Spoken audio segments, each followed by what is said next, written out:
My name is Jim Murphy. I'm the Sustainability Coordinator for Rhode Island College.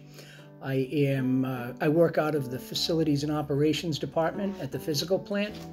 In addition to being the campus beekeeper, I work on energy efficiencies, waste minimization, recycling. I'm an advisor to the Environmental Club.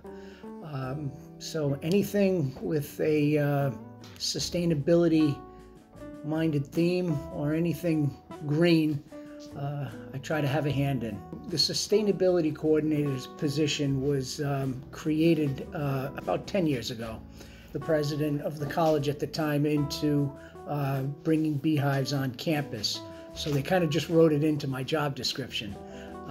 I took a class with the Rhode Island Beekeepers Association, became a beekeeper. Ed Lafferty from the Rhode Island Beekeepers Association and Scott Langlois, who's now president of the Rhode Island Beekeepers Association and who is also a RIC alum, were all mentors of mine over the last 10 years with the beehives here at the campus. The funding is acquired through field trips that we do.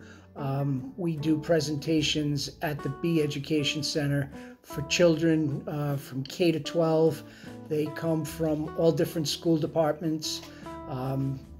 We usually charge $5 a head for the excursion, which includes a trip to the greenhouse, a trip to the campus garden, and a trip to the Bee Education Center, where we actually suit their teacher up in a beehive suit and make her go into the hives, or him. And so that's where we get the funding for its operation.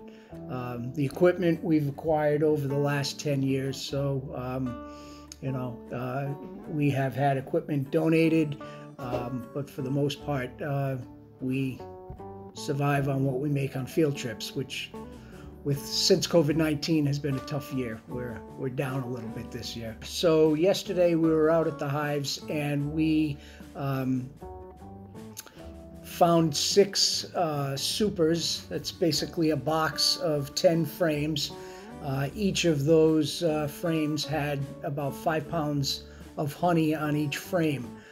We then blew out the bees with a leaf blower.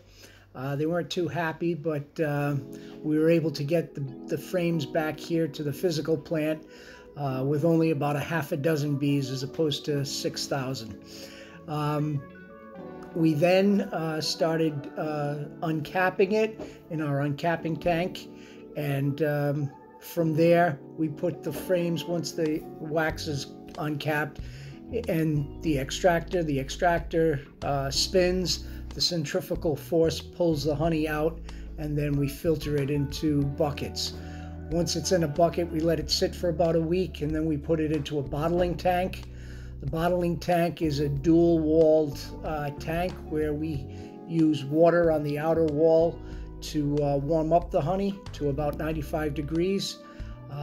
That enables anything that gets through the filtering process here, that will then rise to the top, and then we bottle the honey off the bottom. So it's pure RIC honey.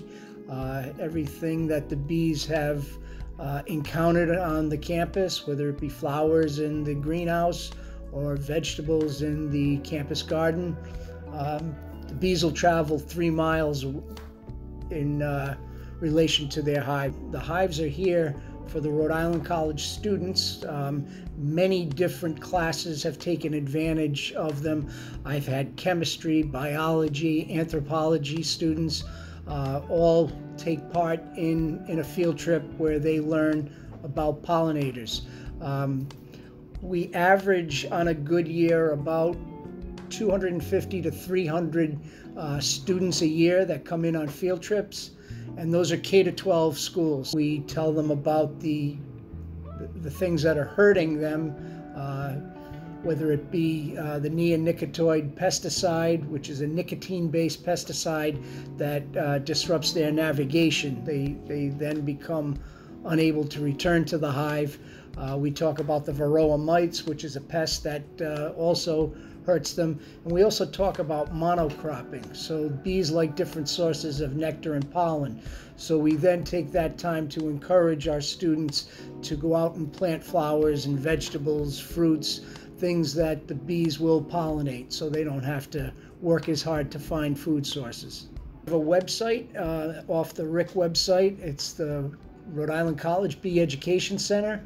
You can learn more about us there. We invite anybody that wants to become involved with the Environmental Club to get in touch with me or the president, Maria Gaskell. It's a fun hobby. It's an important tool at any school to learn about how important pollinators are to our food sources.